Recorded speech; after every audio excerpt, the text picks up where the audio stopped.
Empezamos rezando. En el nombre del Padre, del Hijo y del Espíritu Santo. Amén. Bueno, pues te quiero dar muchísimas gracias, Señor, porque siempre tu palabra es una lección. Porque hoy me ha ayudado mucho preparar el tema y hablar de cómo nos impacientamos y no sabemos esperar. Y hoy quería pasar por encima del coche que iba teniendo desde hace un rato ya, ¿no? Gracias, Señor, porque en tu palabra pues nos construyes, nos reúnes, nos edificas y también pones delante de nuestra mirada tantas miserias y tantas pequeñas cosas que tenemos por mejorar, por entregarte, tantos huecos en los que nos creemos seguros y no lo estamos. Pues recíbenos, Señor, recibe nuestras miserias, nuestro amor, nuestro deseo de conocerte. Queremos, Señor, compartirte, queremos, Señor, crecer en torno a tu palabra. Y os voy a leer, para terminar el ratito este de empezar a rezar, un trocito de la encíclica que ha escrito el Papa sobre el corazón de Jesús, Dilexit Nos. Dice: ante el corazón de Cristo pido al Señor que una vez más tenga compasión de esta tierra herida que Él quiso habitar como uno de nosotros, que derrame los tesoros de su luz y de su amor para que nuestro mundo, que sobrevive entre las guerras, los desequilibrios socioeconómicos, el consumismo y el uso antihumano de la tecnología, pueda recuperar lo más importante y necesario, el corazón. Bueno, pues vamos a ver si logro ahora compartir pantalla y esas cosas.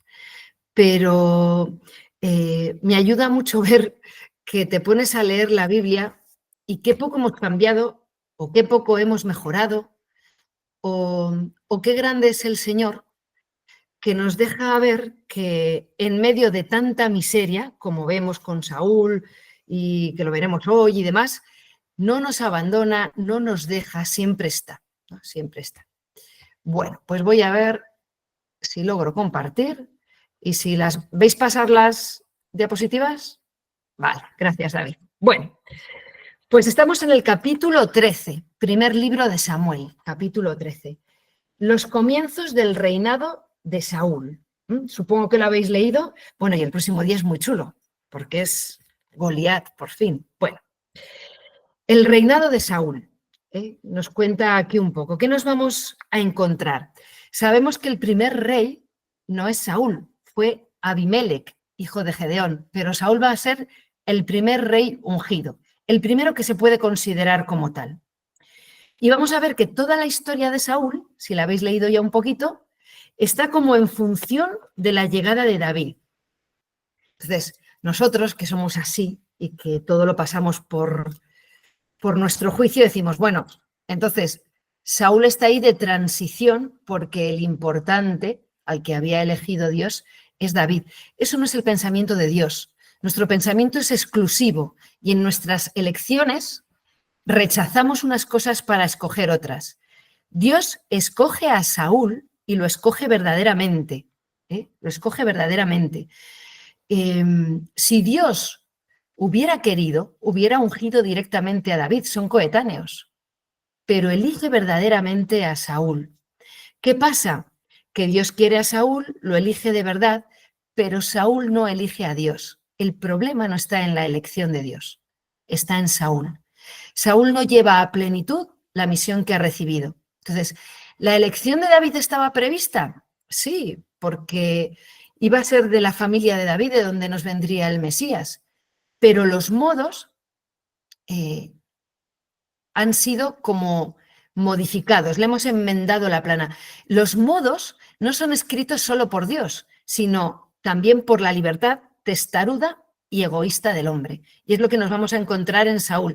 El hombre, los hombres, añadimos a nuestra historia mucho dolor, malas decisiones, tropiezos, que no impiden, pero sí que influyen en los designios de Dios retrasándolos. Un camino que podría ser así, una línea recta, con nuestras decisiones y nuestros pecados, pues va dando vueltas y tarda más en llegar. Bueno, pues eso vamos a ver. en la historia de Saúl, en el reinado de Saúl. Y comienza el capítulo 13 hablando de un levantamiento contra los filisteos. Aparece ahí ya. Saúl estaba, no pone la edad, ¿no?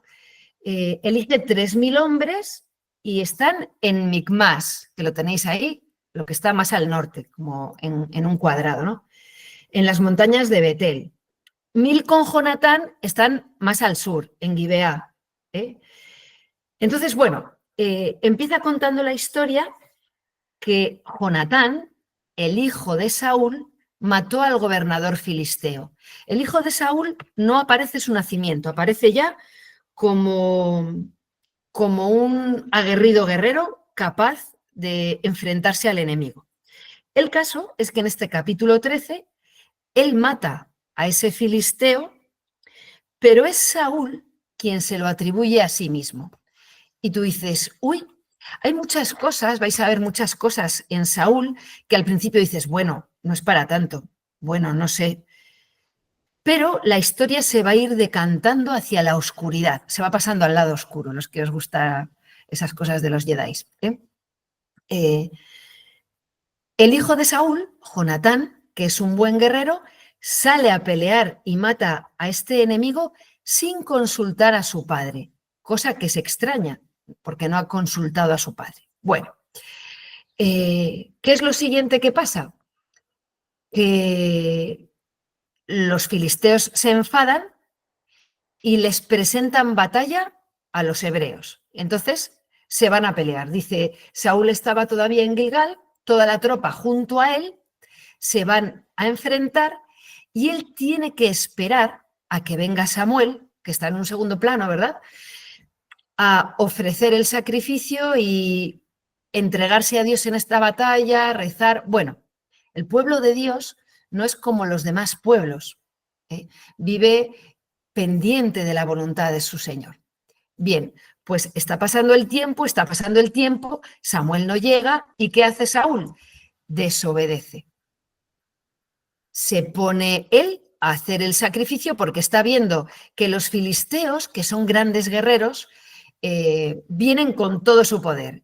Y sus hombres se están empezando a acobardar, se están empezando a alargar, van atravesando el río huyendo y se está quedando sin ejército. Así que a los 7 días, lo que hace Saúl, que lo habréis leído aquí en el capítulo 13, es presentar él la ofrenda a Yahvé, hacer él el sacrificio. Bueno, Saúl desobedece. Y tú dices, bueno, no es para tanto, porque son 7 días, lleva esperando 7 días, total, no ha desobedecido del todo, porque ha estado esperando 7 días. Sí ha desobedecido. Justo cuando él presenta el sacrificio a Yahvé, aparece Samuel y le dice, ¿qué has hecho? ¿Qué has hecho? Por esto que has hecho, Yahvé, el Señor, te ha quitado el reino y se lo dará a otro. Entonces, ¿solo por esto? No, solo por esto no. Vamos a ir viendo. Bueno, ¿qué pasa aquí? Saúl no sabe esperar. El hombre no sabe esperar. Y el hombre que no sabe esperar, yerra, se equivoca constantemente en sus decisiones. Y es más vulnerable ante el enemigo, ante el mal y ante el desánimo. Saber esperar es señal de prudencia y de madurez, tanto en lo espiritual como en lo material. Si tú a un niño pequeñito le dices, le pones un caramelo encima de la mesa y le dices, si esperas 1 hora, te doy otro caramelo. El niño que es muy pequeñito no sabe esperar porque no tiene concepto de tiempo y vive en la inmediatez. Y notarás que el niño ha madurado porque es capaz de esperar en virtud de un bien mayor. Bien, pues, ¿cuál es nuestro problema? Que somos personas adultas que no sabemos esperar, que hemos entrado en una dinámica social en la que todo es tan rápido y tan instantáneo que todos nos pasamos al Nesquik porque el Colacao tardaba en disolverse y el Nesquik se disolvía instantánea. Y Colacao ha tenido que hacer una versión que se disuelve instantáneamente. Das al botón de encender el ordenador y si sale el circulito ese terrible que no deja de dar vueltas, te compras otro ordenador porque está tardando mucho. Entonces, somos tan inmediatos que poco a poco vamos desmadurando. Esto nos impide aprender a madurar. Nuestros mayores sabían esperar. Muchos vivían del campo y sabían esperar a plantar la semilla y que creciera. Y nuestros mayores escribían cartas a mano. Compraban el sello y el sobre, la echaban al buzón, esperaban la respuesta. Entonces, son cosas que ahora hemos dicho, wow, ahora escribes un WhatsApp y llega instantáneamente. Pero la pregunta es, ¿somos mejores? ¿Somos más maduros? ¿O al revés? Vamos siendo cada vez más frágiles física y psicológicamente. No sabemos esperar, nos ponemos nerviosos, nos entra la ansiedad y cometemos errores garrafales. Es lo que nos está enseñando Saúl. Corremos demasiado y tenemos menos tiempo que nunca. Tenemos medios impresionantes para hablar y hablamos menos que nunca. No tenemos paciencia ni con nosotros mismos ni con los demás. Y así ocurre con Saúl. No sabe esperar, no sabe dominar ni el miedo propio ante los enemigos, ni el miedo ajeno. Y decide tomar un atajo. Pues ahora lo apaño yo a mi manera. Cuidadito con nuestros a mi manera. Pues si no puedo hacerlo a la manera de Dios, lo hago a otra. ¿Vale? Nosotros pensamos, a veces, ¿verdad? Dice, os he puesto hoy una frase de Monseñor Munilla, no caigas en la tentación de pensar que las estrategias son las que te van a salvar. Solo Dios salva. Tenemos dificultades en la vida, cosas que van mal y nos matamos a generar estrategias, maneras, a tener previsto esto, aquello y lo otro. Y si pasa eso de más allá, poder tener a tener seguros del seguro. No son nuestras estrategias lo que nos salva, no es nuestra inteligencia ni nuestros actos, es el poder de Dios y su amor el que nos salva. Y esto nos tiene que ayudar en la manera en que gestionamos nuestra vida, nuestros problemas, nuestras decisiones, nuestras enfermedades.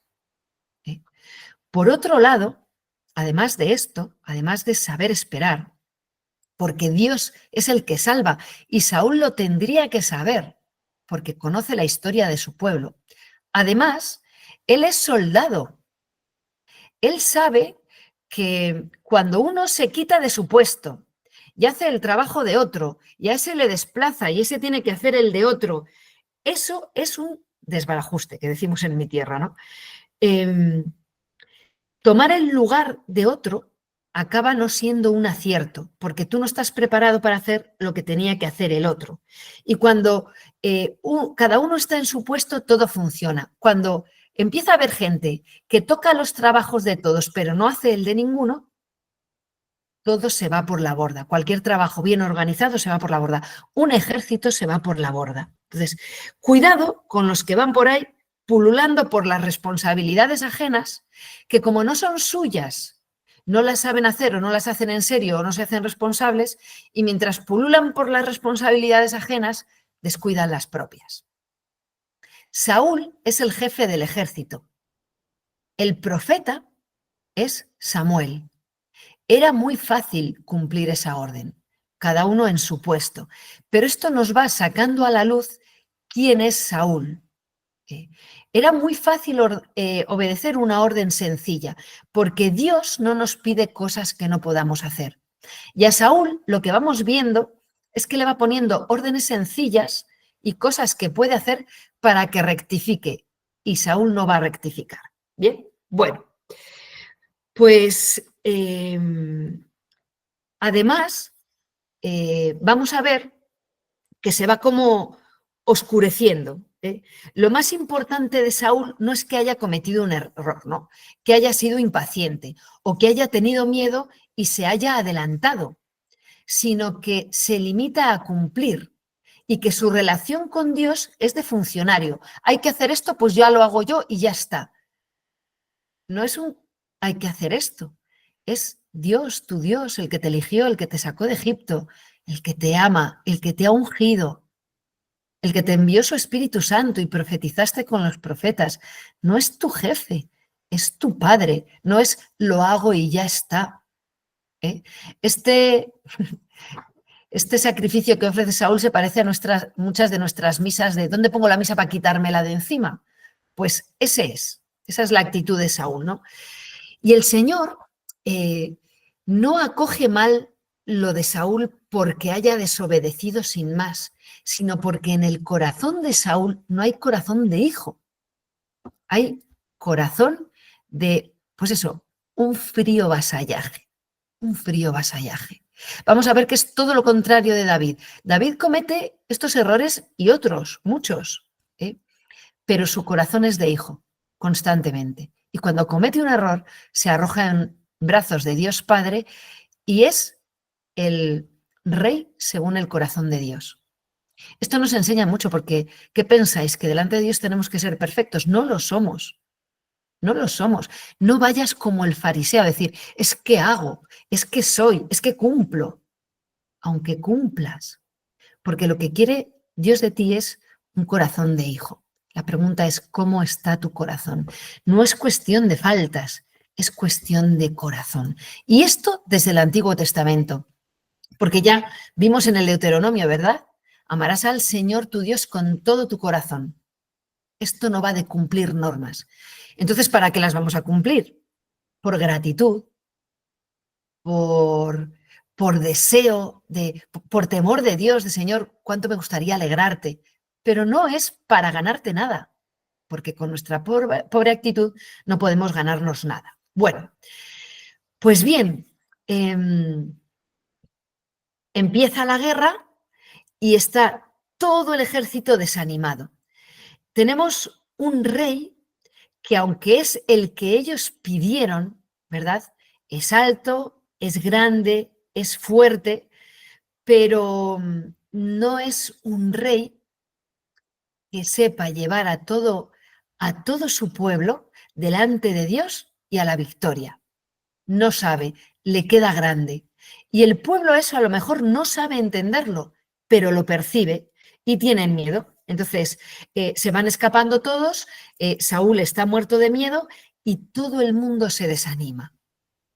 Y además, los filisteos eran unos guerreros aguerridos, que además trabajaban muy bien el metal y no habían afilado ni las espadas de las lanzas de los hebreos desde hacía mucho tiempo. Es decir, solo hay 2 espadas. Entonces, se han ido la mayoría de los soldados. El rey está hecho polvo, los que quedan tienen miedo. Mirad, en una batalla, bueno, en cualquier empresa en la que afrontemos, es peor el desánimo que el tener solo 2 espadas para luchar contra todo un ejército. ¿Por qué? Porque lo que te ataca desde fuera, teniendo a Dios de tu lado, da igual. O sea, lo vamos a ver con David y Goliat. Dios es tu fuerza, no necesita ni siquiera las 2 espadas. Pero cuando el enemigo es el desánimo, cuando no confías en Dios, cuando no es a Él al que entregas la batalla, sino que estás dándote vueltas a ti mismo, entonces el enemigo lo tienes dentro. Así que el enemigo de fuera lo tiene muy fácil contigo. Nuestro verdadero enemigo, que es el demonio y que es el mal, ¿verdad? Lo más inteligente que puede hacer es desanimarnos, bajarnos la mirada, hacer que dejemos de mirar a Dios y miremos lo que yo puedo, lo que yo logro, lo que yo consigo, porque es muy poco lo que tú puedes y lo que tú logras y lo que tú consigues. Pues bien, ahí tenemos a nuestro Saúl que va un poco mal, un poco mal. Bueno, se van a enfrentar, preparan todo para la guerra y Jonatán, sin consultar a su padre, de nuevo, estamos ya en el capítulo 14, le dice a su escudero, mira, vamos a donde están los filisteos, vámonos tú y yo, y vamos a atacar a las tropas. De hecho, Jonatán, lo que vamos viendo, y lo veremos más adelante todavía mejor, es que es valiente, es buen soldado, deja las decisiones a Dios, tiene mucha más intuición de Dios que su padre.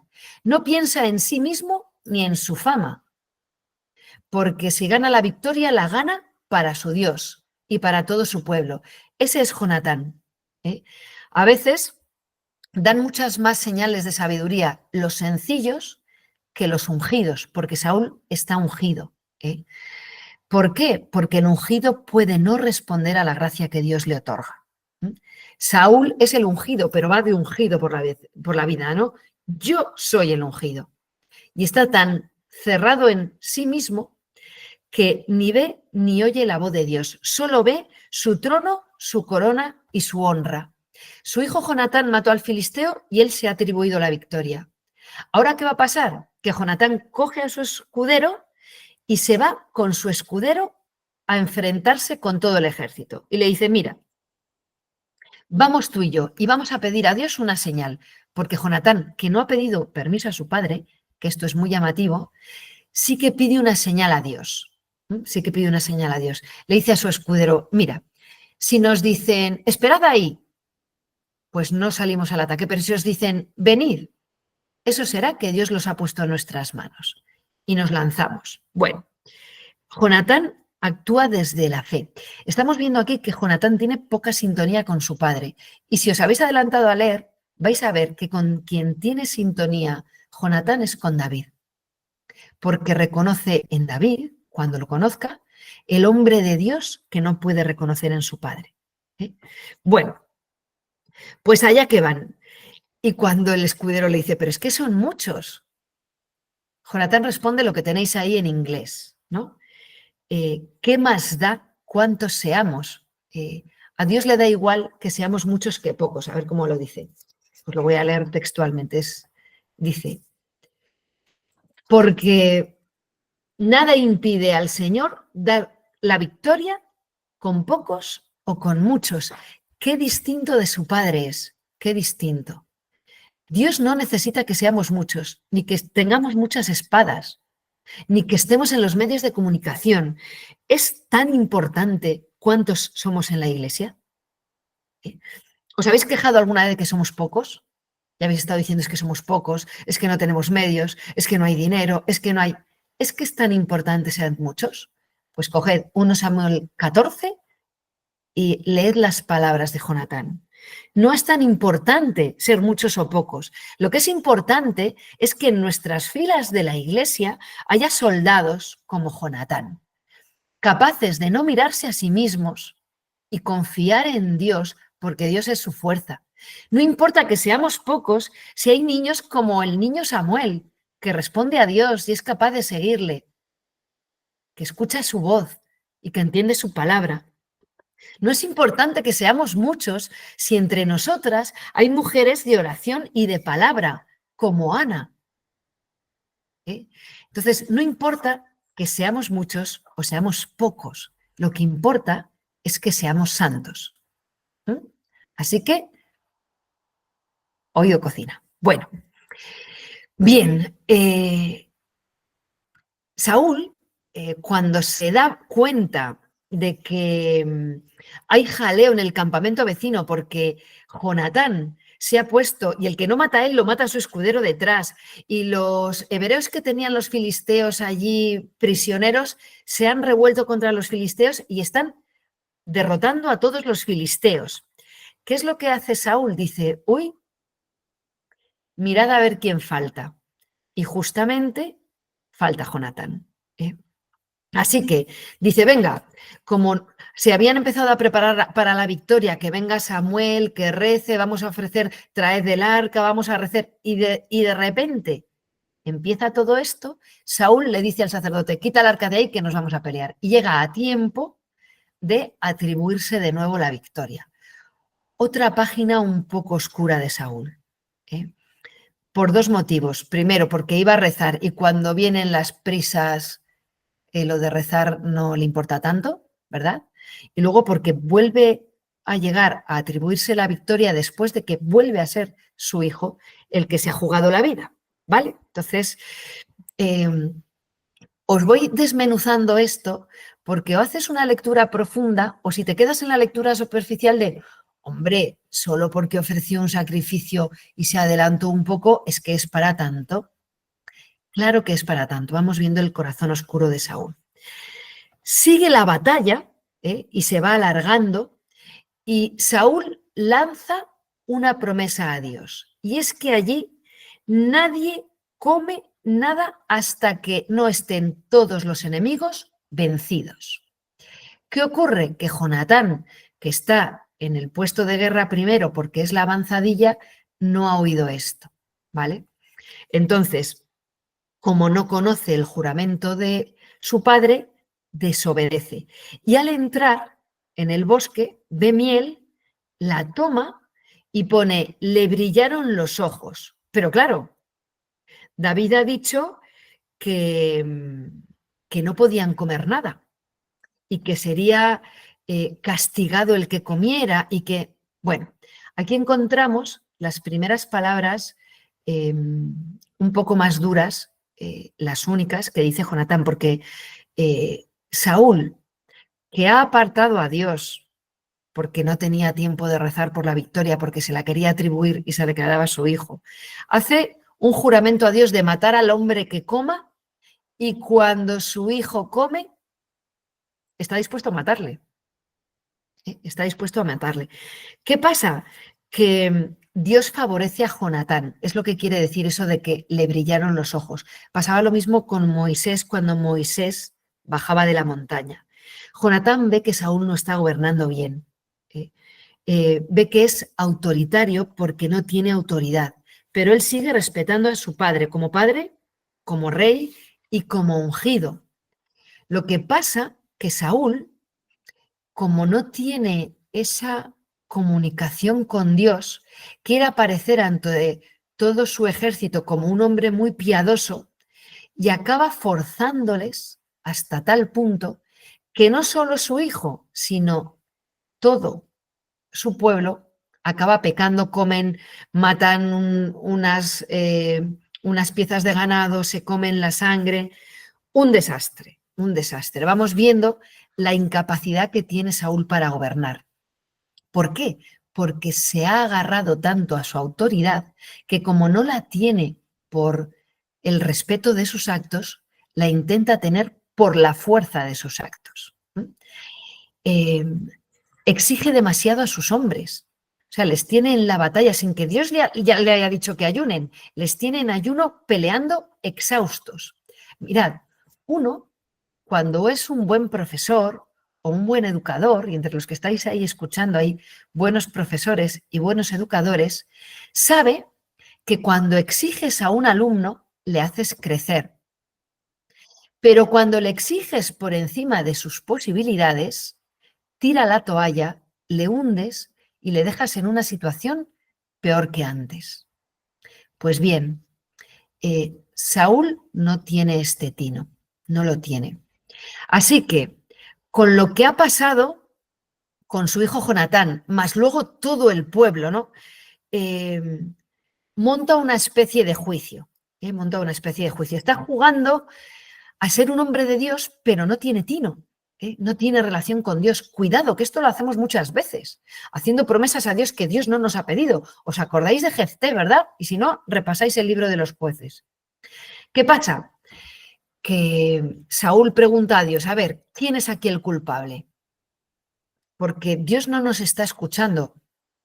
Aquí hay algún problema. Vamos a ver quién es el culpable. Y lo echan a suertes, porque como no saben quién es el culpable, es una forma que tienen, los terafim le llamaban, como una especie de echar a suertes, que se sigue manteniendo en los primeros años de la Iglesia, porque sabéis que cuando tienen que sustituir a Judas hay dos candidatos para formar parte de los 12. Y como no saben quién de los dos elegir, lo echan a suertes, para no interponer su opinión y que sea Dios quien decida. Lo echan a suertes. No es que estén jugando con Dios, sino que le dejan totalmente a Dios la decisión. Entonces, las suertes hablan de parte de Dios y está a un lado todo el pueblo y a otro lado padre e hijo. Y resulta que la culpa va hacia padre e hijo. Y entre los dos, la culpa la tiene Jonatán. ¿Quién ha pecado? Jonatán. Y Jonatán, si lo habéis leído, dice, estoy dispuesto a morir. ¿Mm? he sido yo. No pone excusas. Él ha incumplido el mandato de su padre porque no conocía el mandato de su padre, pero asume las consecuencias de su acto, ¿eh? Sin decir es que no lo sabía, es que mi padre, es que... Esta es la grandeza del corazón de Jonatán. Y lo peor, ¿eh?, es que Saúl está dispuesto a matarle en nombre de Dios, que Dios no se lo ha pedido. Consultas a Dios con prisas. No eres capaz de esperar los 7 días a que venga el profeta y sacrificas tú por tu cuenta sin ser sacerdote. No te importa Dios, ¿eh?, pero el postureo te puede. Entonces, como has dicho, el hombre que haya faltado morirá, estás dispuesto a matar a tu propio hijo. Y cuando va a matarle, todo el pueblo se rebela. ¿Qué haces? Es el que nos ha dado la victoria, ¿eh? Entonces, Saúl, por mantener contenta a la gente, le salva. ¿Veis que Saúl no da pie con bolo?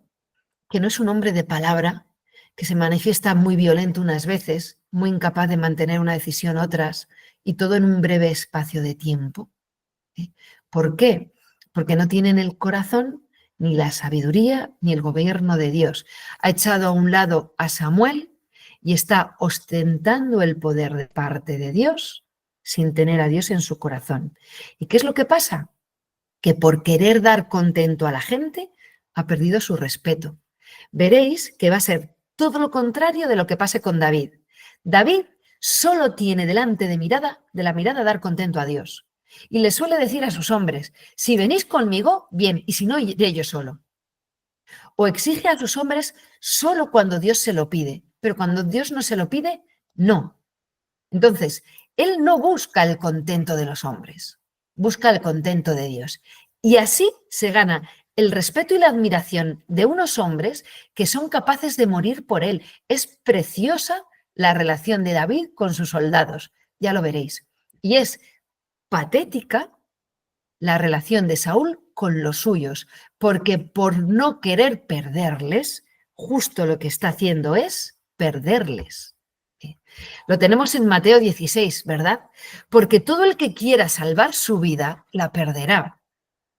Y el que pierda su vida por causa de mí, ese la hallará. Por conservar la corona, la estima, la honra, el que digan que eres, que está tan pendiente de ser y de ser y de ser y de ser, que ha terminado siendo esclavo y prisionero de su propio trono, perdiendo la vida. De hecho, no está contento. Vais a ver cómo va enfermando mentalmente por la ansiedad y por la envidia. Y por la envidia.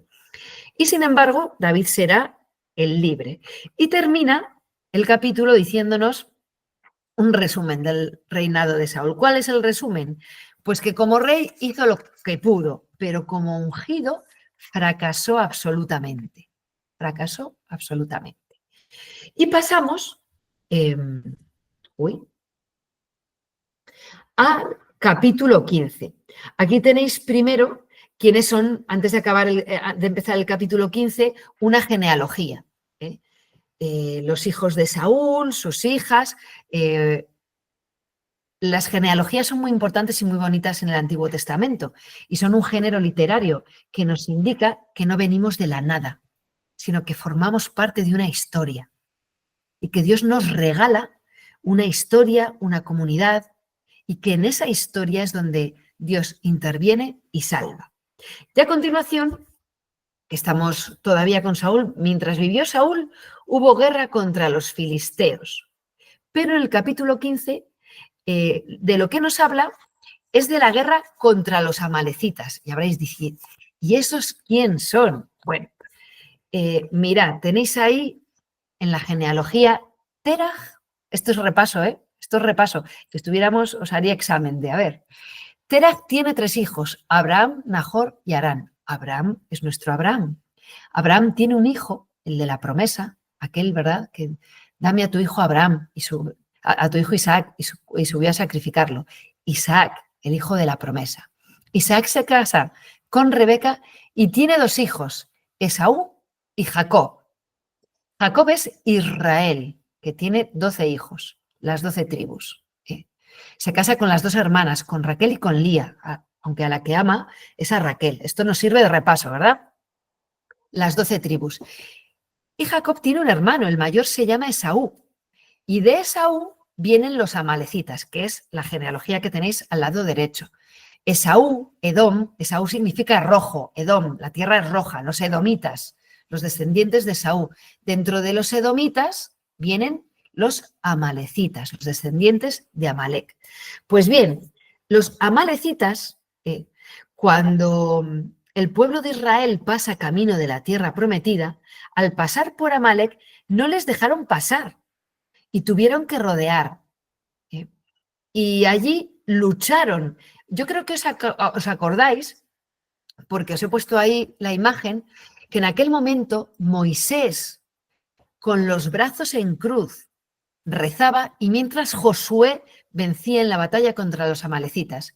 Y cuando Moisés bajaba los brazos por cansancio, entonces los judíos perdían. De modo que Aarón y Hur se suben al monte, sostienen los brazos en cruz a Moisés y así vencen. Esos son los amalecitas. Pues bien, como no les dejaron pasar, tuvieron durante toda la historia un enfrentamiento. Y ahora ese enfrentamiento sigue vigente y están en guerra. Pero lo que importa aquí no va a ser la cuestión de los amalecitas o que no les dejaron pasar, sino que Dios se va a valer de esta guerra para sacar a flote otra vez, de nuevo, cómo es el corazón de Saúl. Lo de menos es los amalecitas. Os lo explico muchas veces, son tribus seminómadas, están en guerra constantemente para ampliar sus territorios, menos el pueblo de Israel, que para lo que guerrea es para que sea conocido y gobierne el único Dios soberano, que es Dios. Bien, pues esta guerra nos va a sacar a la luz cómo es el corazón de Saúl. Pero lo mismo pasa en nuestra vida. Las circunstancias adversas demuestran quiénes somos, cómo somos. Lo de Saúl lo veníamos viendo ya de lejos. Yahvé va teniendo paciencia, le va dando avisos. Y surge una dificultad y vamos a ver lo que hace. Guerra contra los amalecitas, una nueva oportunidad. Pues venced al rey, lo pongo en vuestra mano, y consagráis al anatema todos los seres vivos, todo el ganado, todas las personas. A su rey, mujeres, niños. Esto ya lo hemos hablado más veces. Y si no, pues como tenéis el WhatsApp me podéis preguntar los que no sepáis, ¿no? El anatema no es una cosa que Dios ame, evidentemente. El anatema era una estrategia de guerra antigua que estaba enfocada a que la guerra no se perpetuara. Entonces, quitando a todo el pueblo que podía rebelarse, evitaban la guerra posterior. Sin embargo, cuando los cogías como esclavos, los deportabas, acababan volviendo o se acababan rebelando. Entonces, el anatema es una de sus estrategias de guerra. Dios no ama la guerra, ni el anatema, ni la violencia, pero entra en este camino y este cauce de unos pueblos que tienen sus costumbres y él se adapta a sus costumbres. Igual es lo mismo que la encarnación. Jesús nacerá y comerá lo que comen los judíos y no comerá lo que no comen los judíos y vestirá como ellos visten. Entonces, no nos puede extrañar tanto que Dios se humille, como se humilló en la encarnación, y se meta para educarnos y llevarnos hacia el bien entre medias de nuestras normas, como por ejemplo el anatema. Entonces, Dios le pide a Saúl una cosa muy fácil. Vence a los amalecitas y conságrales al anatema. Bien, pues no lo hace. Desobedece otra vez. Pero es que no es que no lo haga, que te lo han pedido claramente, sino que consagra al anatema todas las reses que son flacas o que tienen alguna tara y consagra al anatema todo lo que es vil y sin valor. Es decir, tenía que entregarlo todo, se queda con lo bueno, se queda con el oro, se queda con ese rey al que humilla porque ha quedado por encima y le ha ganado, se queda con las mejores reses que estás haciendo. Te estás quedando con lo bueno. Y le entrego a Dios lo malo y lo feo. Esto se corresponde con aquella vieja leyenda que decía, si eres fea, pues pa' monja, ¿no? Y se metía una chica guapa a monja y decía, pero si eres guapa, ¿qué tiene que ser para Dios lo feo o lo malo? Ojo, esta es una actitud egoísta del corazón terrible que a veces tenemos. Eh, yo recuerdo una mujer, era una familia con 3 hijos y pasaban pues, por ciertas dificultades y un familiar pues, les dio ropa para ella, para los niños, unas bolsas de ropa, ¿no? Pues para ayudarles. Y la mujer se echó a llorar porque va sacando la ropa a ver qué le puede valer, hay cosas más gastadas, otras menos, y encuentra una blusa bonita que dice, anda, mira, qué bonita. Y cuando la mira, ve que la otra, la que se lo ha dado, le ha arrancado los botones. Como hay maneras de dar que humillan, que humillan. Eh, no hay que dar lo peor. Yo, esta mujer, te doy la camisa porque no me gusta y no me vale, pero los botones como sí que me gustan, los arranco, ¿no?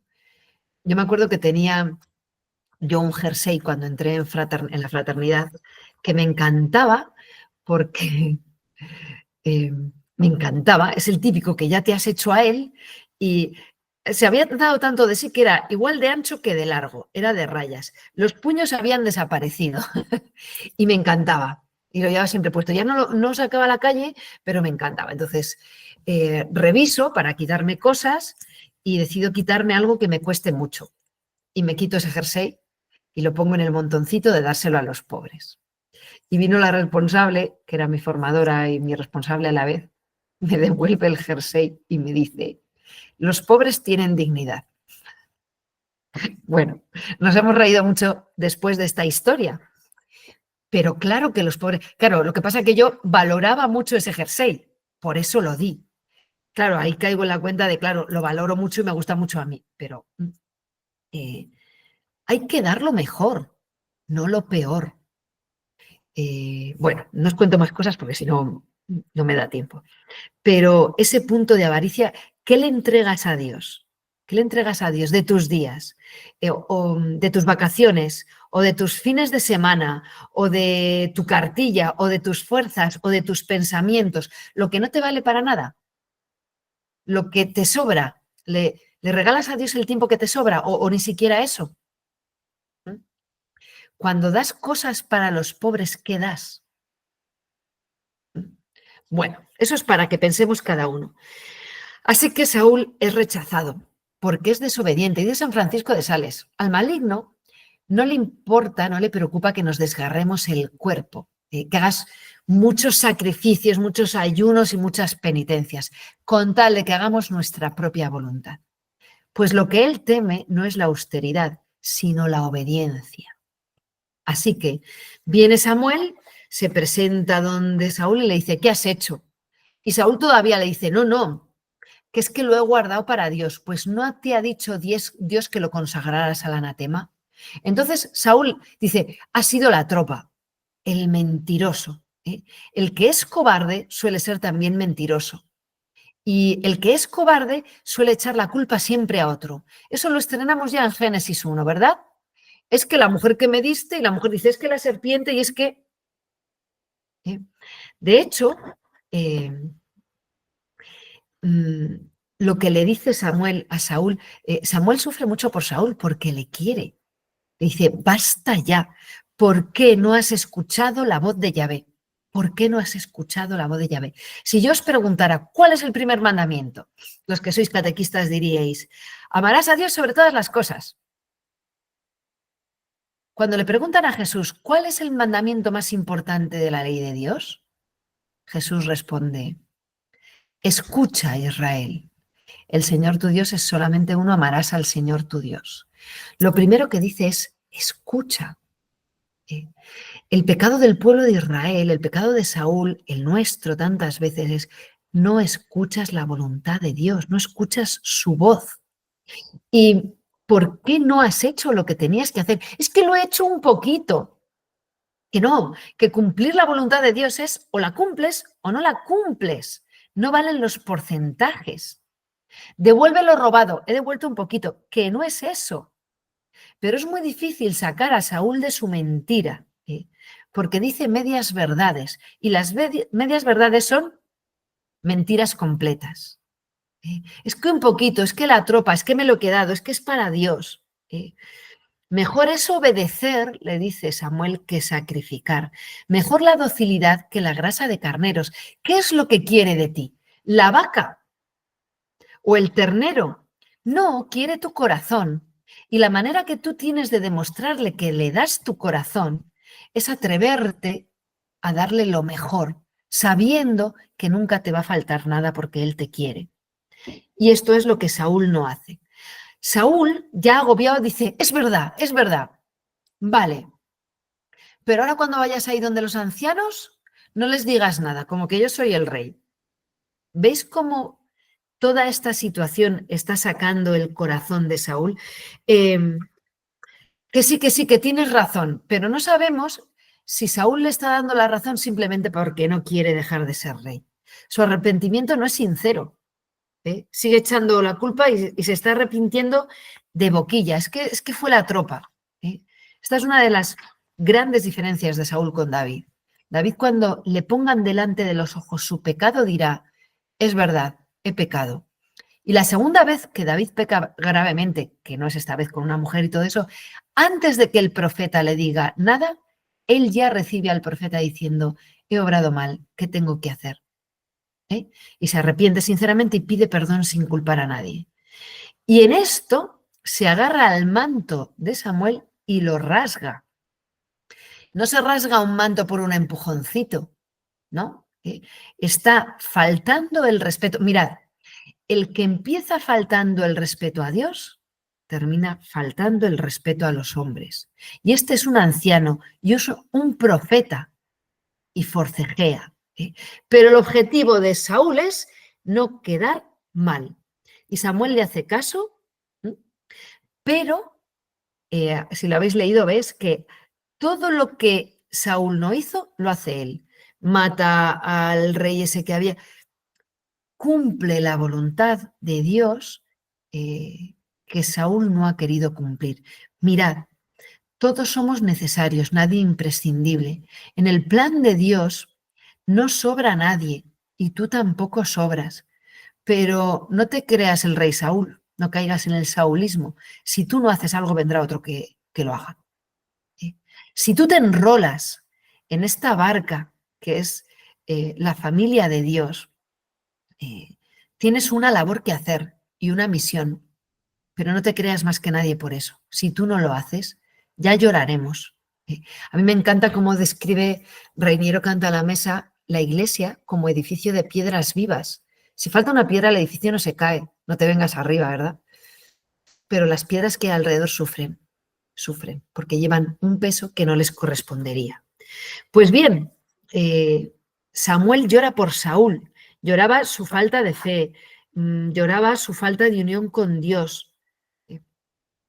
Saúl era amado, pero no imprescindible. Saúl era amado, pero tiene un corazón de piedra, como el hijo mayor de la parábola. Así que le dice, mira, ni te molestes, Dios ha elegido a otro. Y ese otro es David, de la casa de Jesé. Hemos oído en Navidades, ¿verdad? Isaías 11, en aquel día brotará un renuevo del tronco de Jesé, un vástago florecerá de su raíz. Jesé es el padre de David. Así que nada, Dios le dice a Samuel, deja de llorar, llena el cuerno y vete y vas a ungir al que yo te diga. ¿Verdad? Ahí tenéis la genealogía. Judá, Pérez, Gesón, Salmón, vaya nombre el pobre, se casó con Rahab, ¿os acordáis? La prostituta de Jericó. Y tuvo un hijo que se llamaba Booz, que se casó con Ruth, la moabita, ¿os acordáis? La espigadora. Y tuvieron un hijo que se llamó Obed. Obed tuvo a Jesé, y Jesé es el padre de David. Bueno, pues deja de llorar y llena el cuerno. Mira, deja de lamentarte. No está mal el llorar, y a veces hay que hacerlo. Y Jesús lloró, pero no te enredes en las lamentaciones en las que te das vueltas a ti mismo, porque de ahí es muy difícil salir, ¿eh? Y dejas de mirar a Dios y empiezas a lamentarte por la historia, lo mal que va. Entonces, Dios nos saca continuamente de ahí y nos levanta la mirada. Deja de llorar. Llena el cuerno de aceite. El cuerno es símbolo del poder. Llevaban el aceite en un cuerno que tapaban, ¿no? De aceite, ¿eh? El aceite es el Espíritu Santo. Hablamos ya el otro día del aceite. Es salud, es símbolo del Espíritu Santo, es luz, es alimento. Y vas a ungir a quien yo te diga. Y Samuel, que no es tonto, dice, a ver, que Saúl me va a matar. Saúl ya no es aquel que no quería ser rey y se escondía y era, ahora está agarrado a la corona. Mirad, en mi pueblo, en el pueblo de mi madre, hubo un hombre, no voy a decir el nombre para que no tenga a David que andar cortándolo. Hubo un señor en un pueblo que decidió quitarse la vida. Y en los, por lo menos entonces, los pozos en los pueblos castellanos levantaban al lado del brocal, pues a lo mejor 2 palmos, poco más de ladrillo, y tú podías saltar al pozo, porque es que ahí había que echar el motor, había que sacarlo. Entonces, el tipo este, que voy a intentar no decir el nombre, pues decidió quitarse la vida y se tiró al pozo. Tocaron las campanas, que era como que se ha tirado al pozo. Fuimos corriendo y le echaron una cuerda. Voy a acabar diciendo el nombre. Y le decían, agárrate a la cuerda. Y como al caer en el agua, sumergirse y salir, había metido los dedos entre los agujeros de los ladrillos, no quería soltarse de los ladrillos para agarrarse al agua. Pero a ver, no estabas intentando matarte hace un momentito y ahora no te quieres soltar de los ladrillos por nada del mundo. Suéltate que te queremos sacar. Pues así se agarra Saúl a la corona y esa es su muerte. Ese es, se queda en el pozo. Saúl me matará, dice Samuel, pero constantemente los profetas están jugándose la vida. Dice el Salmo 63, tu gracia vale más que la vida. Y en Hechos 7, justo antes de apedrear a San Esteban, él dice, ¿a qué profeta no apedrearon o persiguieron vuestros antepasados? Y a continuación le matan. El profeta siempre jugándose la vida. Así que llega allí Samuel donde Jesé y están allí todos sus hijos. Vamos a ofrecer un sacrificio. Y ve a su hijo mayor y dice, este es, no, este tampoco, este tampoco, este tampoco, este tampoco. Y es que Dios no mira con la mirada de los hombres, sino que mira el corazón. Todos ellos, todos 7 hijos presenta Jesé, fuertes, varones trabajadores. Y dice Samuel, ¿es que no tienes más hijos? Bueno, sí, pero es que es el pequeño que está cuidando el rebaño en el campo, pues mándalo llamar. Esto es muy bonito porque Samuel se confunde, piensa es este, es aquel, pero deja que Dios le rectifique. Samuel, no te fíes de las apariencias, fíate de lo que yo te diga. Si te falta el criterio, obedece a Dios, obedece a Dios, que con la obediencia no te confundes. Así que David ese día es ungido rey y es un chaval y apasionante. ¿Qué hace David después de ser ungido rey de Israel? Se vuelve a cuidar a las ovejas. Si Dios no te dice lo contrario, en el cumplimiento de tu labor, si es de madre, si es de hija, si es de profesora y si es de lo que sea, en el cumplimiento de tu labor cotidiana, es donde cumples la voluntad de Dios. ¿Qué tiene David que hacer si es pastor? Cuidar a las ovejas. ¿Y qué es lo que hace si Dios no dice lo contrario? Cuidar a las ovejas.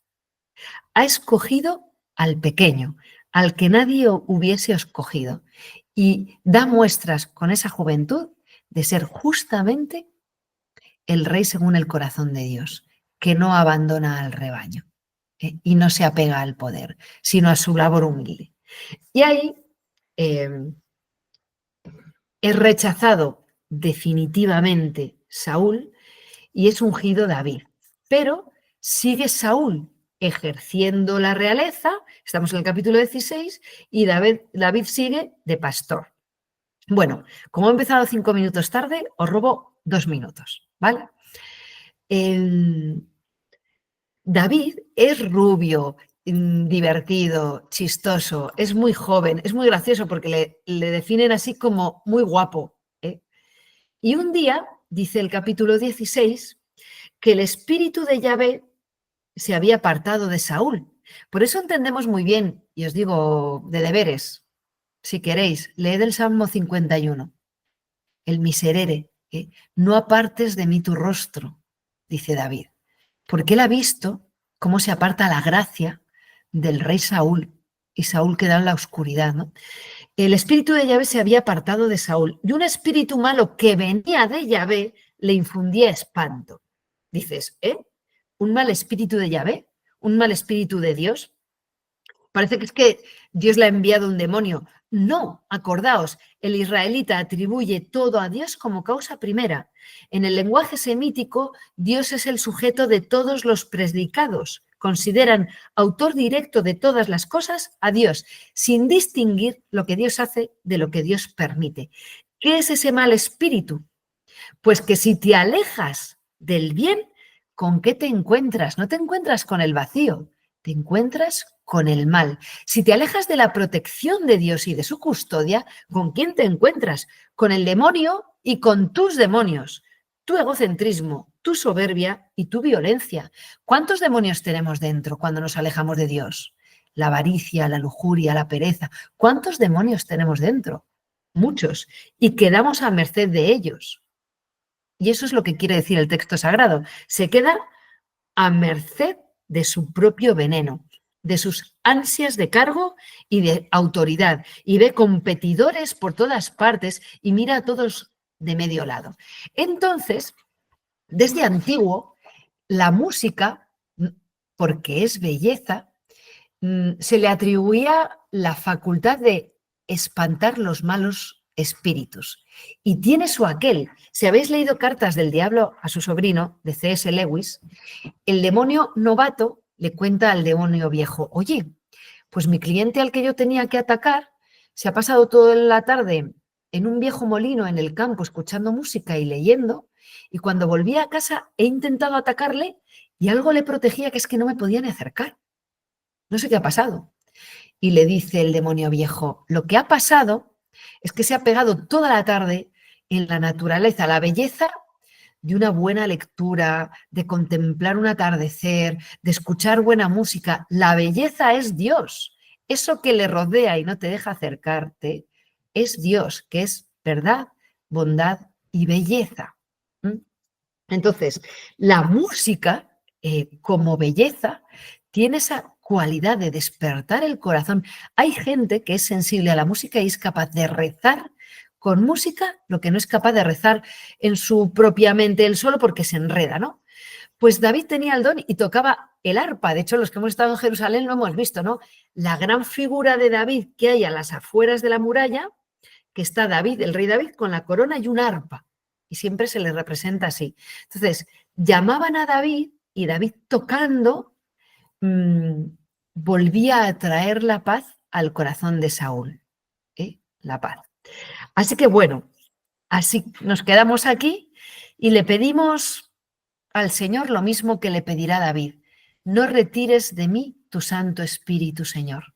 Que yo sea humilde, que me deje corregir, pon en mi camino profetas y que yo les abra el corazón, que escuche tu palabra, que me deje guiar, proteger y conducir por ella. Y Señor, si ves que me aparco, que me quedo en la cuneta, sácame, Señor. Y si ves que algo sobra en mi actuar, quítamelo, Señor. Y si ves que algo falta, exígemelo, Señor. Pero no retires de mí tu Santo Espíritu. Amén.